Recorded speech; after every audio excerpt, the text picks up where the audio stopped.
नमस्कार दोस्तों, मेरा नाम अंकित द्विवेदी है। मैं साइकोलॉजिस्ट हूं प्रतापगढ़ से।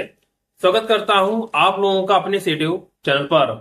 दोस्तों, आज हम बात करेंगे कि भावनात्मक रूप से मजबूत व्यक्ति कौन होता है। भावनात्मक रूप से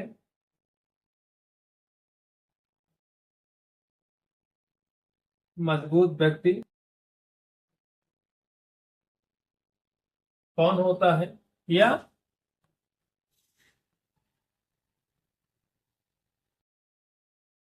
भावनात्मक रूप से मजबूत कैसे बने। दोस्तों, भावात्मक रूप से या भावनात्मक रूप से इमोशनली स्ट्रांग व्यक्ति कौन होता है और इमोशनली स्ट्रांग हम कैसे बन सकते हैं।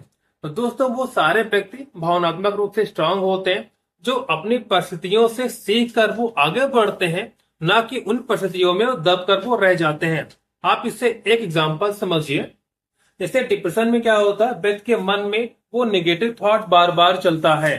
जैसे बहुत से लोग बोलते हैं कि वो व्यक्ति जो डिप्रेशन में गया उसके लिए वो हालात जिम्मेदार है। जो भी सिचुएशन होते हैं, जो भी हालात होते हैं, उसको जिम्मेदार बोलते हैं। वो क्या कहते हैं कि जो हालात था, इस हालात के कारण वो व्यक्ति क्या गया, डिप्रेशन में गया। जबकि दोस्तों, हालात जिम्मेदार नहीं होता। उस हालात के प्रति आपकी अंडरस्टैंडिंग कैसे होती है, वो अंडरस्टैंडिंग जिम्मेदार होती है।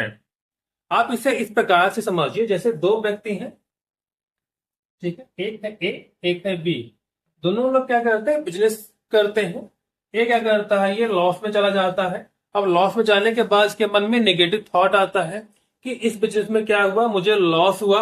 अब हम जब आगे बिजनेस करेंगे कहीं उसमें लॉस ना हो जाए। अब हम क्या करते हैं, अब हमें लॉस हुआ क्योंकि हमारे अंदर कोई क्वालिटीज नहीं थी। क्वालिटीज ना होने के कारण क्या हुआ, हमें लॉस हुआ। अगर हम आगे बिजनेस करेंगे तो हमारा जो पैसा है वो भी क्या होगा, डूब जाएगा। जबकि जो बी वाला है, बिजनेस करता है, लॉस होता है। जब ये लॉस होता है तो वो व्यक्ति क्या करता है, इस पे विचार करता है कि जो लॉस हुआ वहां पे कंडीशन क्या थे, क्या हालात थे, किस कारण से हमें लॉस हुआ। और वहां पे क्या करेगा, वो व्यक्ति उस गलती से सीखेगा और जब फिर बिजनेस करेगा उस चीज को वो मजबूत करेगा। मतलब वो उसकी जो वीकनेस है वो उस पर काम करेगा। तो दोस्तों, आई होप आप समझ पाए होंगे कि भावनात्मक रूप से मजबूत बनने का मतलब यह होता है कि हम हालातों से हारे नहीं, बल्कि हम उसका सामना करें। आप जितना सामना करते जाएंगे, धीरे धीरे आपकी जो स्किल है वो भी क्या होगी, डेवलप होती चली जाएगी। अगर आप हार के बैठ जाएंगे फिर क्या होगा, हर एक छोटी छोटी चीजों के अंदर आप क्या होगा, आप डरना स्टार्ट कर देंगे, हम ये नहीं कर पाएंगे, हम वो नहीं कर पाएंगे। तो डरना नहीं, आपको अपने अंदर स्किल डेवलप करनी है। जैसे आप ये समझ सकते हैं, जैसे आप पॉइंट कर सकते हैं, ठीक है, कि हाँ इस कारण सफल नहीं हुआ तो हम दोबारा अपनाएंगे। इस कारण भी सफल नहीं हुए तो और हम कौन से स्ट्रेटजीज अपना सकते हैं, हम वो चीजें हम अप्लाई कर सकते हैं।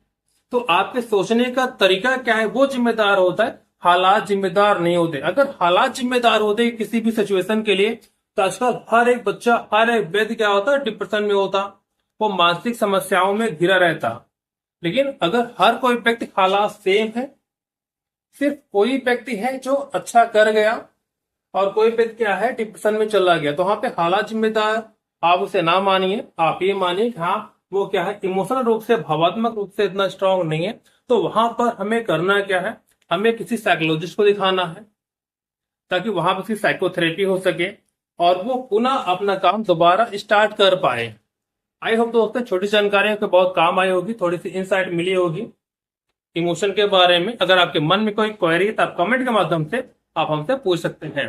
धन्यवाद दोस्तों।